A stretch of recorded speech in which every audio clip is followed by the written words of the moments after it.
ವೀಕ್ಷಕರೇ, ನಮ್ಮ ಜೊತೆ ಇವತ್ತು ಪುರುಷೋತ್ತಮ್ ನಾಯ್ಕ್ ಅವರಿದ್ದಾರೆ, ಗ್ಯಾರಂಟಿ ಪ್ರಾಧಿಕಾರದ ಜಿಲ್ಲಾಧ್ಯಕ್ಷರು. ಇವರು ಈ ದುರಂತವನ್ನು ಹಲವು ದಿವಸಗಳಿಂದ ನಾನು ಗಮನಿಸ್ತಾ ಇದ್ದಾರೆ, ಇಲ್ಲಿಯ ಚಟುವಟಿಕೆಗಳನ್ನು ಗಮನಿಸ್ತಾ ಇದ್ದಾರೆ.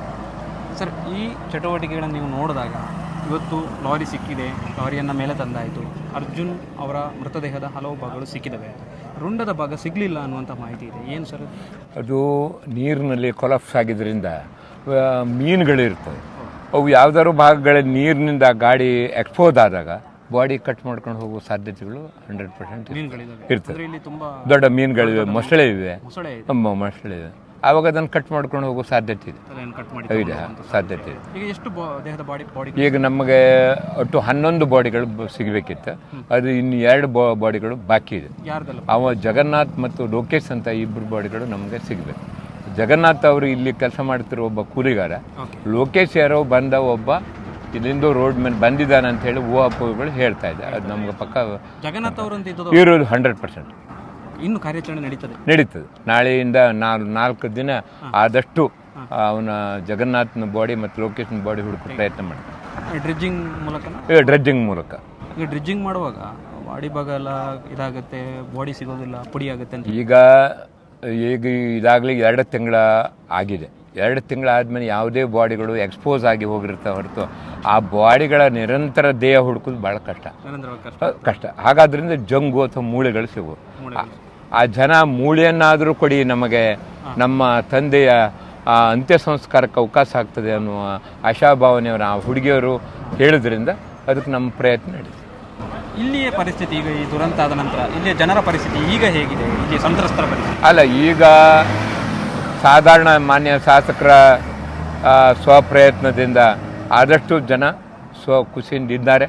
ಮಾನ್ಯ ಕರ್ನಾಟಕ ರಾಜ್ಯ ಮುಖ್ಯಮಂತ್ರಿಗಳು, ಉಪಮುಖ್ಯಮಂತ್ರಿಗಳು ಇವರಿಗೆ ಬೇಕಾಗಿರತಕ್ಕಂಥ ಎಲ್ಲ ವ್ಯವಸ್ಥೆ ಮಾಡೋದಕ್ಕೆ ಮಾನ್ಯ ಶಾಸಕರಲ್ಲಿ ಮಾಡಿದ್ದಾರೆ.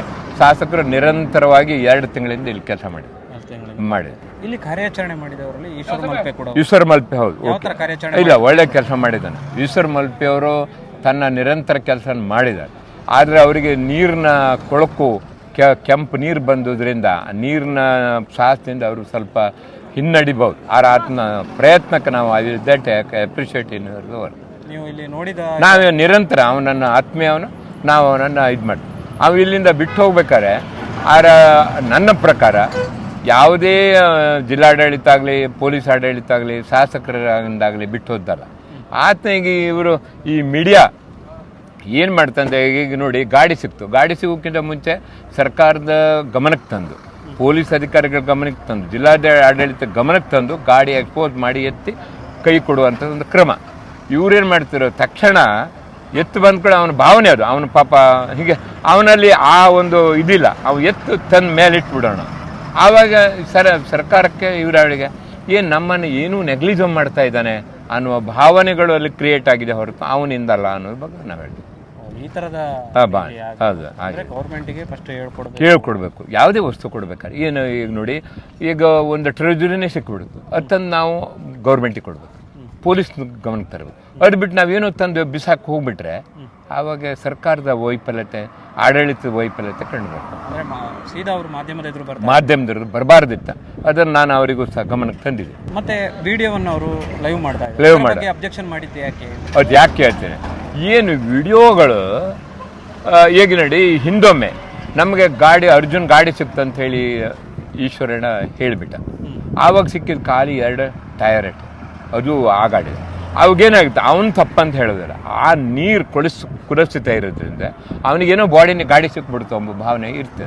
ಅದು ಆವಾಗಲೇ ಮೀಡಿಯಾಕ್ಕೆ ಹೋದಾಗ ಇಡೀ ರಾಜ್ಯದ ಅಂತ ಈ ಸಿಚುವೇಶನನ್ನು ಸರ್ಕಾರ ಎಲ್ಲ ನೋಡ್ತಾ ಇರ್ತದೆ. ಆವಾಗ ತಪ್ಪು ಗೈಡ್ ಆಗ್ಕೊಳ್ಳಿ. ಇಲ್ಲಿಯವರ SP ಸಾಹೇಬರಾಗಲಿ, DC ಸಾಹೇಬರಾಗಲಿ, ಮಾನ್ಯ ಶಾಸಕರಲ್ಲಾಗಲಿ ಸ್ವಲ್ಪ ಅವರಿಗೆ ಮುಜುಗರ ಆಗ್ತದೆ.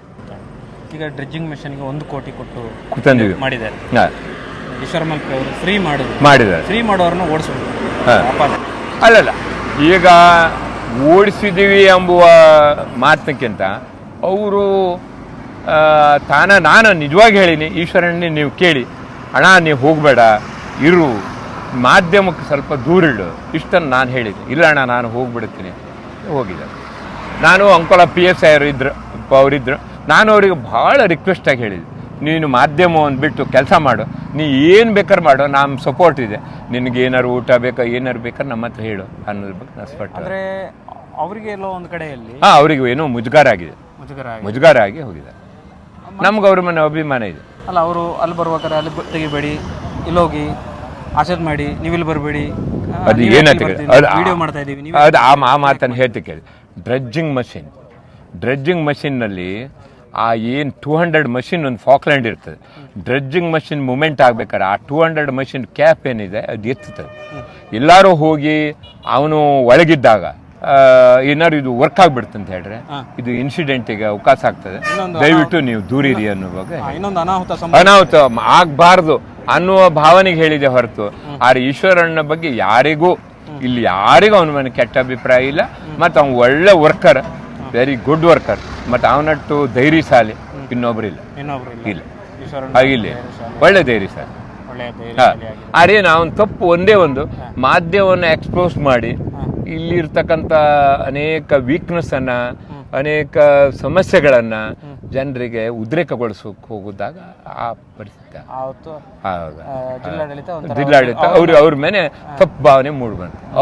ಅವನಿಂದಲ್ಲ, ಅವನ ಏನಾಗಿರ್ತದೆ ಅವ್ನು ಕೊಟ್ಟಿರ್ತಕ್ಕಂಥ ಮಾಧ್ಯಮಗಳು ಹೇಳಿರ್ತಕ್ಕಂಥ ಅಟ್ಟೆ ವಿಷಯ ಹೇಳಿರಲಿಲ್ಲ, ಮಾಧ್ಯಮ ಸ್ವಲ್ಪ ಹೆವಿ ಮಾಡಿಬಿಡ್ತಾರೆ, ಆವಾಗ ಇವರಿಗೆ ಪ್ರಾಬ್ಲಮ್ ಆಯಿತು. ನಮ್ಮ ಶಾಸಕರು ಹೇಳಿದ್ರು, ನಿನಗೆ ದೊಡ್ಡ IB ಕೊಟ್ಟರು, ನಿನಗೆ ಆರ್ಥಿಕ ಮುಗ್ಗಟ್ಟಿನ ಸಮಸ್ಯೆ ಇದ್ರೆ ನಾನು ನಿವಾರಣೆ ಮಾಡ್ತೇನೆ ಅಂತ ಹೇಳಿದ್ರು, ಮತ್ತು ನಿಮ್ಮ ಮನೆಗೂ ನಾನು ಬರ್ತೀನಿ ಅಂತ ಹೇಳಿದ್ರು. ಮತ್ತು ಅವನಿಗೆ ಸಪೋರ್ಟ್ ಮಾಡಿದವರೇ ನಮ್ಮ ಶಾಸಕರು, ಸಪೋರ್ಟೆಡ್, ಇವತ್ತು ಸಪೋರ್ಟೆಡ್. ಅವ್ರು ನಂಗೆ ಹೇಳ್ತಾರೆ, ಹಣ ಅವ್ರಿಗೆ ಏನಾದ್ರು ಖರ್ಚು ಏನಾದ್ರು ಕೊಡುವ ಅನ್ನೋ ಭಾವನೆ ನಮ್ಮ ಸಾಹೇಬ್ರಲ್ಲಿ ಇದೆ. ನಮ್ಮ ಸಾಹೇಬರು ದಾನಿಗಳು, ಅವರಿಗೆ ಹಣದ ಅವಶ್ಯಕತೆ ಇಲ್ಲ. ಅವ್ರಿಗೆ ಯಾರೇ ಕೇಳಿದ್ರು 10,000 5,000 ಹೀಗೆ ಕೊಟ್ಬಿಡೋರು. ಇಲ್ಲೆಲ್ಲ ಕೋಟ್ಯಾಂತರ ರೂಪಾಯಿ ಅವ್ರು ಇನ್ವೆಸ್ಟ್ ಮಾಡ್ಯಾರ, ಅವ್ರದ್ದೇ ಸ್ವಂತ ಹಣ, ಸರ್ಕಾರ ಹಣ ಬಿಟ್ಟು ಅವರೇ ಫ್ರೀ ಇನ್ವೆಸ್ಟ್ಮೆಂಟ್ ಮಾಡಿದ್ರು. ಅದು ನಾವು ನಂಬ್ತೀವಿ. ಹಾಗಾದ್ರೆ ಇಲ್ಲೇನೋ ಬೇರೆ ಯಾವುದೇ ಇರುತ್ತೆ ಘಟನೆ ಇಲ್ಲ. ಮತ್ತು ಈಶ್ವರ್ ಮಲ್ಪಿ ಬಗ್ಗೆ ನಮ್ಗೆ ಯಾರಿಗೂ ಕೆಟ್ಟ ಅಭಿಪ್ರಾಯ ಇಲ್ಲ. ಸಾಮಾಜಿಕ ಜಾಲತಾಣದಲ್ಲಿ ಒಳ್ಳೆಯವರು. ನಮ್ಮ ಚಾನಲ್ ಅಲ್ಲಿ 3 ಸ್ಟೋರಿ ಮಾಡಿದ್ದೇವೆ ನಾವು. ಈಶ್ವರ್ ಅವರ ಮನೆಗೆ ಹೋಗಿದ್ವಿ, ಅವರ 2 ಮಕ್ಕಳು ತುಂಬಾ ಕಷ್ಟದಲ್ಲಿ, ಬಹಳ ಕಷ್ಟ. ನಾನು ಅದನ್ನ ಯಾವುದೋ ಚಾನೆಲ್ ನಲ್ಲೋ ಯಾವುದೋ ಟಿವಿಲಿ ನೋಡಿದ್ದೆ. ಅವನ ಬಗ್ಗೆ ಬಹಳ ವಿಷಾದ ವ್ಯಕ್ತಪಡಿಸಿದೆ. ಆ ಕುಟುಂಬಕ್ಕೆ ದೇವ್ರು ಇನ್ನೂ ಒಳ್ಳೆ ದಿನ ಕೊಡ್ಲಿ, ಅವರೆಲ್ಲರೂ ಒಳ್ಳೇದಾಗ್ಲಿ, ಮತ್ತು ಅವನ ಸೇವೆಗೆ ದೇವರು ಒಳ್ಳೇದಾಗ್ಲಿ. ಅಷ್ಟು ನೋವನ್ನು ತನ್ನಲ್ಲಿ ಇಟ್ಕೊಂಡು ಅವನು ಇಲ್ಲಿ ದುಡಿದಿದ್ದಾನೆ 100%. ಅವನ ನಾನು I will take appreciate of the ಆ ನೀರಿನ ಬರಸ ರಭದಲ್ಲಿ ತಾನು ಇಳಿದು ಆವಾಗ ಮಾಡಿರ್ತಕ್ಕಂಥ ಕೆಲಸ ಬಹಳ ಎಲ್ಲರೂ ಮೆಚ್ಚೋದು ಮಾಡ. ಲಾರಿ ಒಳಗಡೆ ಅದನ್ನು ನಾನು ನಿಮಗೆ ಇದಾಗಲೇ ತಿಳಿಸಿದ್ದೇನೆ. ನೀರೆಲ್ಲ ಹಾಕಿ ನೋಡಿ, ಏನಿಲ್ಲ, ಎಲ್ಲ ಕ್ಲೀನ್ ಮಾಡಿ ಎಕ್ಸ್ಪೋಸ್ ಮಾಡಿ ವಾಟರ್ ಫ್ಲೋ ಮಾಡಿ. ಧನ್ಯವಾದಗಳು ಮಾಹಿತಿ. ಧನ್ಯವಾದಗಳು ಸರ್.